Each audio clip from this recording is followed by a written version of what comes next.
ओम शांति। 17 अप्रैल 2026 के मुरली के महावाक्य हैं। आज बाबा बोले, मीठे बच्चे, पावन बनो तो रूहानी सेवा के लायक बनेंगे। देही अभिमानी बच्चे रूहानी यात्रा पर रहेंगे और दूसरों को भी यही यात्रा कराएंगे। प्रश्न पूछा बाबा ने, संगम पर तुम बच्चे जो कमाई करते हो, यही सच्ची कमाई है, कैसे? उत्तर, अभी की जो कमाई है वह 21 जन्म तक चलती। इसका कभी भी देवाला नहीं निकलता। ज्ञान सुनना और सुनाना, याद करना और कराना, यही है सच्ची सच्ची कमाई, जो सच्चा सच्चा बाप ही तुम्हें सिखलाता है। ऐसी कमाई सारे कल्प में कोई भी कर न सके। दूसरी कोई भी कमाई साथ नहीं चलती। गीत है, हमें उन राहों पर चलना है। ओम शांति। भक्ति मार्ग में तो बच्चों ने बहुत ठोकरें खाई हुई हैं। भक्ति मार्ग में बहुत ही भावना से यात्रा करने जाते हैं, रामायण आदि सुनते हैं, ऐसे प्रेम से बैठ कहानियाँ सुनते हैं जो रोना भी आ जाता है। हमारे भगवान की सीता भगवती को रावण डाकू ले गया, फिर सुनने समय बैठ रोते हैं। तो यह है सब दंत कथाएं, जिससे फ़ायदा कुछ भी नहीं है। पुकारते भी हैं, हे पतित पावन आओ, आकर हम दुखी आत्माओं को सुखी बनाओ। यह नहीं समझते कि आत्मा दुखी होती है, क्योंकि वह तो आत्मा को निर्लेप कह देते हैं। समझते हैं आत्मा सुख दुख से न्यारी है। यह क्यों नहीं कहते?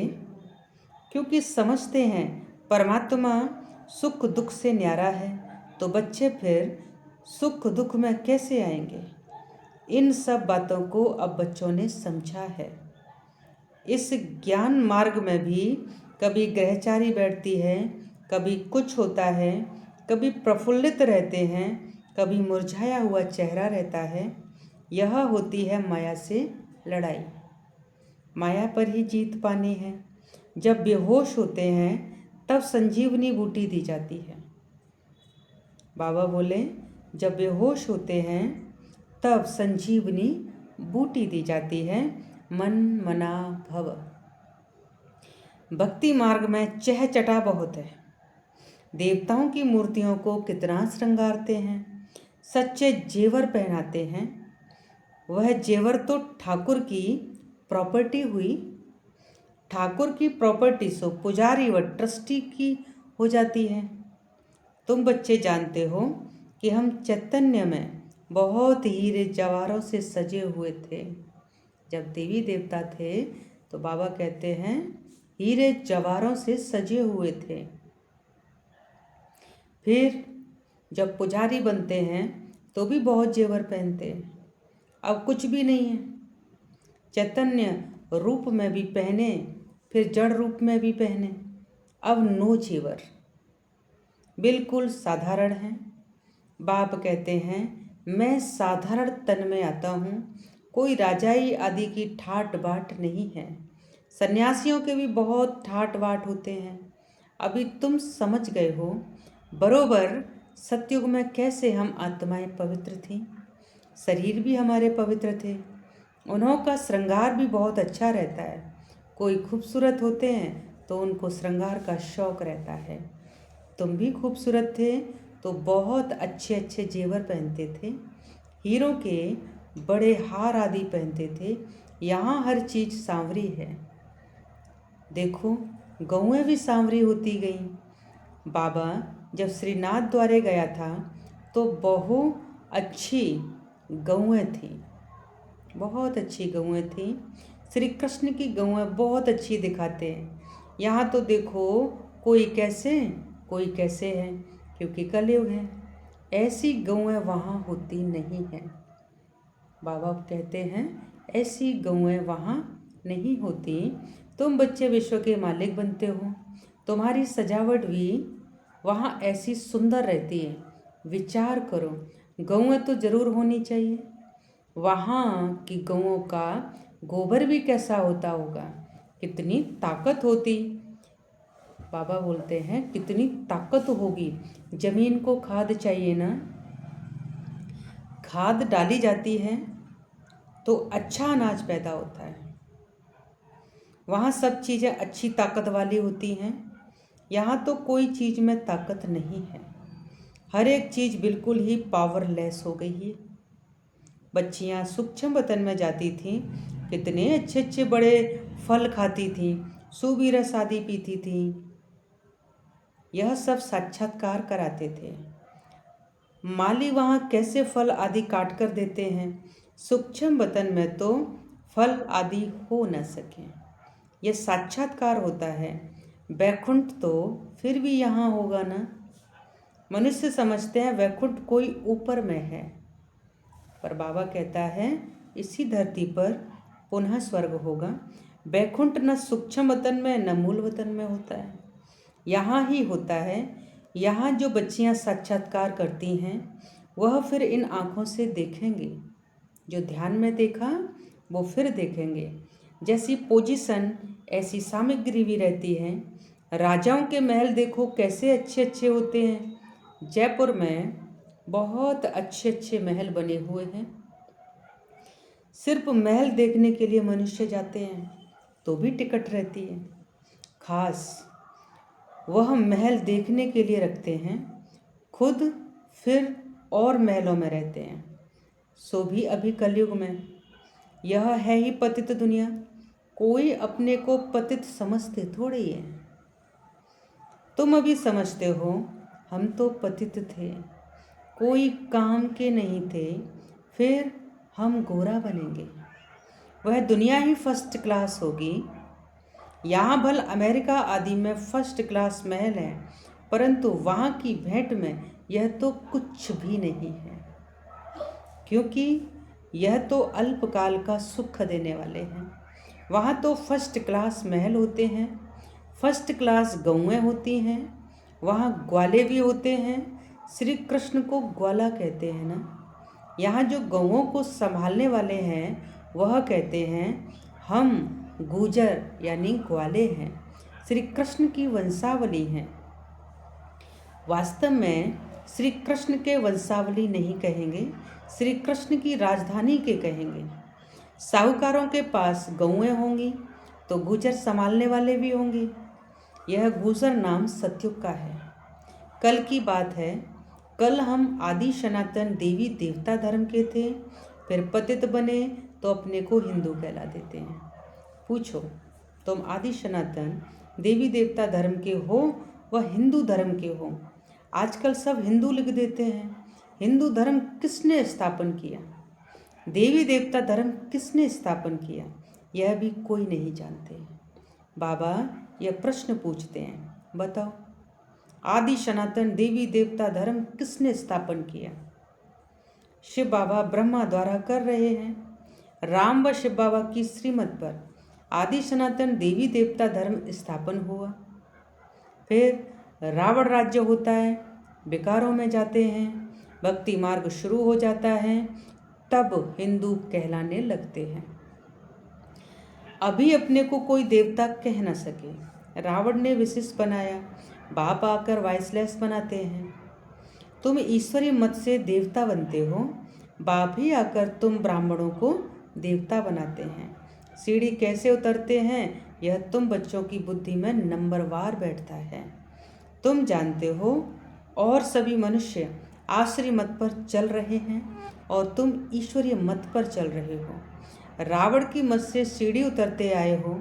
84 जन्मों के बाद फिर पहला नंबर जन्म होगा। ईश्वरी बुद्धि से तुम सारे सृष्टि के आदि मध्य अंत को जान जाते हो। यह तुम्हारा जीवन बहुत अमूल्य है, इनकी बहादुरी है। जबकि बाप आकर हमको इतना पावन बनाते हैं, हम रूहानी सेवा के लायक बनते हैं। वह है जिस्मानी सोशल वर्कर जो देह अभिमान में रहते हैं। तुम देही अभिमानी हो, आत्माओं को रूहानी यात्रा पर ले जाते हो। बाप समझाते हैं तुम शतो प्रधान थे, अभी तमो प्रधान बने हो। सतो प्रधान को पावन और तमो प्रधान को पतित कहा जाता है। आत्मा में ही खाद पड़ी है, आत्मा को ही सतो प्रधान बनना है। जितना याद में रहेंगे उतना पवित्र बनेंगे, नहीं तो कम पवित्र बनेंगे। पापों का बोझा सिर पर रह जाएगा। आत्माएं तो सभी पवित्र होती हैं, फिर हर एक का पार्ट अलग है, सबका एक जैसा पार्ट हो न सके। सबसे ऊंच बाबा का पार्ट, फिर ब्रह्मा सरस्वती का कितना पार्ट है। जो स्थापना करता है वही पालना भी करता है। बड़ा पार्ट उनका है। पहले है शिव बाबा, फिर है ब्रह्मा सरस्वती जो पुनर्जन्म में आते हैं। शंकर तो सिर्फ सूक्ष्म रूप धारण करते हैं। ऐसे नहीं कि शंकर कोई शरीर का लौन लेते हैं। श्री कृष्ण को अपना शरीर है, यहाँ सिर्फ शिव बाबा शरीर का लौन लेते हैं। पतित शरीर पतित दुनिया में आकर सेवा करते हैं। मुक्ति जीवन मुक्ति में ले जाने की, पहले मुक्ति में जाना पड़े। नॉलेजफुल एक ही बाप पतित पावन है, उनको ही कहते हैं शिव बाबा। शंकर को बाबा कहते शोभता नहीं है। शिव बाबा अक्षर बहुत मीठा है। शिव के ऊपर कोई अक चढ़ाते हैं, कोई क्या चढ़ाते हैं, कोई दूध भी चढ़ाते हैं। तो बाप बच्चों को अनेक प्रकार की समझानी देते रहते हैं। बच्चों के लिए समझाया जाता है सारा मदार योग पर है। योग से ही विक्रम विनाश होंगे। योग वाले को ज्ञान की धारणा भी अच्छी होगी। अपनी धारणा में चलते रहेंगे, क्योंकि फिर सुनाना भी पड़ता है। बाबा कहते हैं यह है नई बात। भगवान ने जिन्हों को डायरेक्ट सुनाया उन्होंने ही सुना, फिर तो ये ज्ञान रहता ही नहीं। अभी बाप तुमको जो सुनाते हैं वह अभी तुम सुनते हो, धारणा होती है, फिर तो प्रारब्ध का पाठ बजाना होता है। ज्ञान सुनना सुनाना अभी होता है ना। सत्युग में ये पाठ नहीं होगा, वहाँ तो है ही प्रारब्ध का पाठ। मनुष्य बैरिस्टरी पढ़ते हैं, फिर बैरिस्टर बन कमाते हैं। यह कितनी बड़ी कमाई है, इनको दुनिया वाले नहीं जानते। तुम जानते हो सच्चा बाबा हमको सच्ची कमाई करा रहे हैं, इनका कभी देवाला निकल ना सके। अभी तुम सच की कमाई करते हो, वह फिर 21 जन्म साथ रहती है। वह कमाई साथ नहीं देती, यह साथ देने वाली है। तो ऐसी कमाई को साथ देना चाहिए। यह बातें तुम्हारे सिवाय और कोई की बुद्धि में नहीं है। तुम्हारे में भी घड़ी घड़ी कोई भूल जाते हैं। बाप और वर्षे को भूलना नहीं चाहिए। बस बात एक ही है, बाप को याद करो। जिस बाप से 21 जन्म का वर्षा मिलता है, 21 जन्म निरोगी काया रहती है, बुढ़ापे तक अकाले मृत्यु नहीं होती, बच्चों को कितनी खुशी होनी चाहिए। बाप की याद है मुख्य, और इसमें ही माया विघ्न डालती है, तूफान लाती है। अनेक प्रकार के तूफान आते हैं। तुम कहेंगे बाप को याद करूं, परंतु कर नहीं सकेंगे। याद में ही बहुत फेल होते हैं। योग की बहुतों में कमी है। जितना हो सके योग में मजबूत होना चाहिए। बाकी बीज और झाड़ का ज्ञान कोई बड़ी बात नहीं है। बाबा कहते हैं मुझे याद करो। मुझे याद करने से, मुझे जानने से तुम सब कुछ जान जाएंगे। याद में ही सब कुछ भरा हुआ है। स्वीट बाबा शिव बाबा को याद करना है। ऊंच से ऊंच है भगवान, श्रेष्ठ से श्रेष्ठ वह है। ऊंचे से ऊंच वर्षा देते हैं, 21 जन्म के लिए सदा सुखी अमर बनाते हैं। तुम अमरपुरी का मालिक बनते हो। तो ऐसे बाप को बहुत याद करना चाहिए। बाप को याद नहीं करेंगे तो और सब कुछ याद आ जाएगा, है ना। तो बाबा कहते हैं या तो मुझे याद करो, नहीं तो और सब कुछ याद आता रहेगा। अच्छा, मीठे मीठे शिकिल दे बच्चों प्रति माता पिता बाप दादा का याद प्यार और गुड मॉर्निंग। रूहानी बाप की रूहानी बच्चों को नमस्ते। हम रूहानी बच्चों की रूहानी बाप दादा को याद प्यार और नमस्ते नमस्ते नमस्ते। शुक्रिया बाबा, शुक्रिया। धारणा के लिए मुख्य सार है, यह ईश्वरीय जीवन बहुत बहुत अमूल्य है। इस जीवन में आत्मा और शरीर दोनों को पावन बनाना है। रूहानी यात्रा में रहकर दूसरों को यही यात्रा सिखानी है। जितना हो सके सच की कमाई में लग जाना है। निरोगी बनने के लिए याद में मजबूत होना है। वरदान दिया बाबा ने, शरीर को ईश्वरीय सेवा के लिए अमानत समझकर कार्य में लगाने वाले नष्टो मोहा भव। शरीर को ईश्वरीय सेवा के लिए अमानत समझकर कार्य में लगाने वाले नष्टो मोहा भव। जैसे कोई की अमानत होती है तो अमानत में अपनापन नहीं होता, ममता भी नहीं होती, तो यह शरीर भी ईश्वरीय सेवा के लिए एक अमानत है। यह अमानत रूहानी बाप ने दी है, तो जरूर रूहानी बाप की याद रहेगी।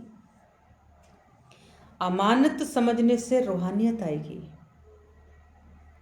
अपनेपन की ममता नहीं रहेगी। यही सहज उपाय है निरंतर योगी नष्टो मोहा बनने का। तो अब रूहानियत की स्थिति को प्रत्यक्ष करो। स्लोगन है, वानप्रस्थ स्थिति में जाना है तो दृष्टि वृत्ति में भी पवित्रता को अंडरलाइन करो। अव्यक्त इशारे, महान बनने के लिए मधुरता और नम्रता का गुण धारण करो। आपका हर बोल महान हो, हर मनसा संकल्प हर आत्मा के प्रति मधुर हो, हर एक को ऊंचा उठाने का स्वभाव, मधुरता का स्वभाव, निर्माणता का स्वभाव हो। मेरा स्वभाव ऐसा है, यह कभी नहीं बोलना मेरा कहाँ से आया। मेरा तेज बोलने का स्वभाव है, मेरा आवेश में आने का स्वभाव है। स्वभाव के वश होना यही माया है। अब माया जीत बनो। अभिमान व दिल शिकस्त होने के, ईर्ष्या व आवेश में आने के स्वभाव का परिवर्तन करो। अच्छा, ओम शांति।